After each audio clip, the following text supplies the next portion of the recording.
बिस्मिल्लाहिर्रहमानिर्रहीम। आज हम क्लास फर्स्ट ईयर के फिजिक्स के चैप्टर 4 का नेक्स्ट टॉपिक पढ़ेंगे जो कि है energy. The ability of a body to do work is called energy. किसी भी बॉडी में जो वर्क करने की एबिलिटी है, जैसे हम कहते हैं किसी इंसान में कितनी एनर्जी है, वो कितना काम कर सकता है, इसी तरह कोई भी बॉडी हो, कोई मशीन हो, कोई भी चीज़ हो, उसमें कितनी एनर्जी है, ये कैसे पता चलेगा? ये ऐसे पता चलेगा कि वो बॉडी कितना वर्क कर सकती है, उसके अंदर वर्क करने की एबिलिटी कितनी है। जिस तरह हमने वर्क के बारे में पढ़ा था कि वर्क को डिफाइन करने के लिए हमने कहा था कि ट्रांसफर ऑफ एनर्जी। सेम उसी तरह अब हम जिस तरह वर्क को हमने एनर्जी के लफ्ज़ों में डिफाइन किया, अब हम एनर्जी को वर्क के लफ्ज़ों में डिफाइन कर रहे हैं। इसके लिए जो हमारा चैप्टर 4 का फर्स्ट लेक्चर है वो आप देखें, उधर से आपको ये पॉइंट क्लियर होंगे कि एनर्जी और वर्क का आपस में क्या रिलेशनशिप है और हम इन्हें एक दूसरे की वर्डिंग में किस तरीके से डिफाइन कर सकते हैं। दूसरी डेफिनेशन हमारे पास है कि energy is the agent which causes some changes in the state of the system. कोई भी सिस्टम है, उसकी एक स्पेसिफिक स्टेट है, वो रेस्ट पे है, वो मूवमेंट पे है, जिस पे भी है। अब उस स्टेट के अंदर अगर कोई भी चेंजेस लेकर आनी है तो हम किस तरह से लाएंगे? उस पर एनर्जी अप्लाई करके, या उसमें एक एनर्जी का एजेंट ऐसे एग्जिस्ट कर रहा होगा जो उसकी स्टेट को चेंज करने में हेल्प आउट करेगा। हमारे पास वो change because of the energy हो रही होगी। We have two types of mechanical energy. The number one is kinetic energy and the second one is potential energy. So kinetic energy possessed by a body due to its motion is called kinetic energy. जैसे अभी मैंने आपको कहा कि कोई भी body की system का स्टेट होगा, काइनेटिक एनर्जी में जो स्टेट ली जा रही है वो कह रहे हैं कि बॉडी आपकी मोशन में होनी चाहिए।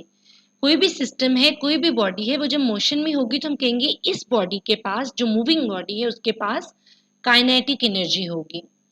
इसको मैथमेटिकली कैसे लिखोगे कि kinetic energy is equal to half of M V square.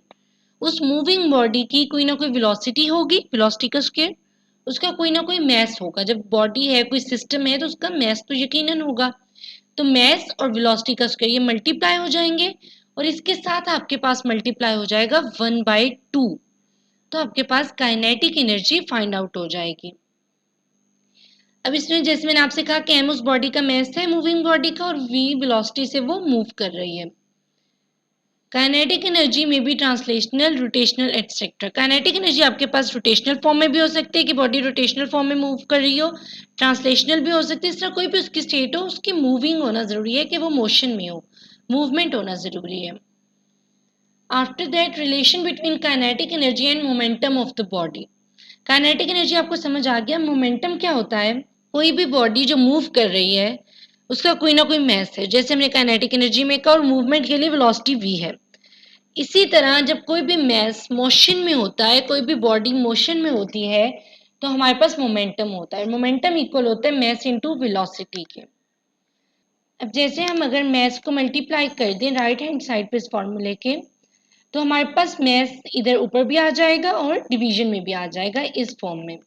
तो हमारे पास एम स्क्वायर हो जाएगा, वी स्क्वायर ऑलरेडी था, 1/2 से मल्टीप्लाई हो रहा था, तो डिनोमिनेटर में हमारे पास 2m आ जाएगा।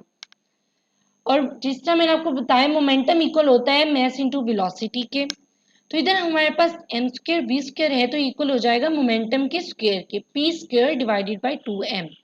तो ये है हमारे पास रिलेशनशिप काइनेटिक एनर्जी और मोमेंटम ऑफ द बॉडी का।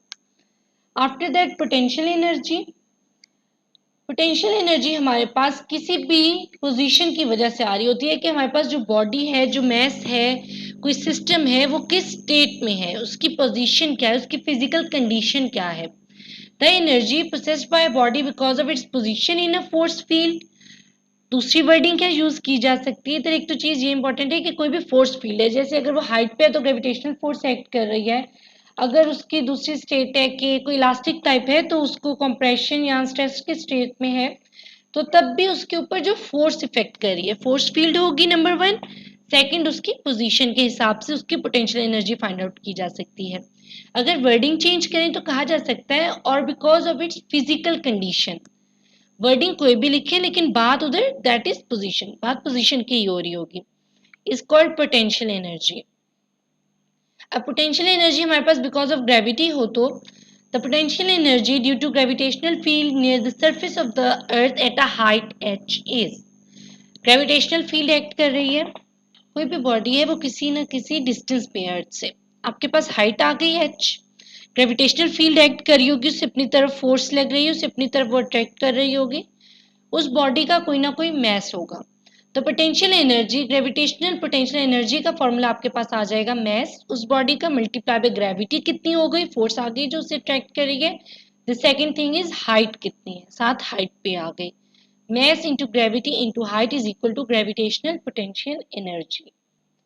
After that elastic potential energy, अगर कोई भी चीज है जैसे स्प्रिंग होता है या कोई इलास्टिक है, उसका कंप्रेस्ड फॉर्म में है या वो स्ट्रेच्ड फॉर्म में है, उसके ऊपर इलास्टिक पोटेंशियल एनर्जी एक्ट कर रही होगी। उसके अंदर कोई चीज जो कंप्रेस या स्ट्रेच हो सकती है, उसके अंदर इलास्टिक पोटेंशियल एनर्जी स्टोर होगी।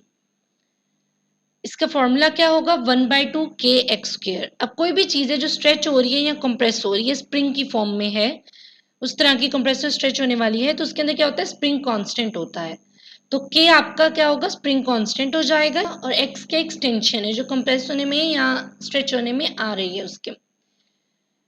The unit of energy are the same as those of work, unit same होता है एनर्जी और वर्क का। वो क्या होगा, यूनिट ऑफ वर्क हमने पढ़ा था जाउल था, ऐसा यूनिट, और इसी तरह एनर्जी भी हम जाउल में कैलकुलेट करेंगे। ये था हमारा आज का लेक्चर। आई होप आपको ये टॉपिक क्लियर हुआ होगा। अगर आपकी कोई भी कंफ्यूजन है तो आप कमेंट सेक्शन में पूछ सकते हैं। इस वीडियो को लाइक करें, कमेंट करें, शेयर करें और चैनल को ज़रूर सब्सक्राइब करें।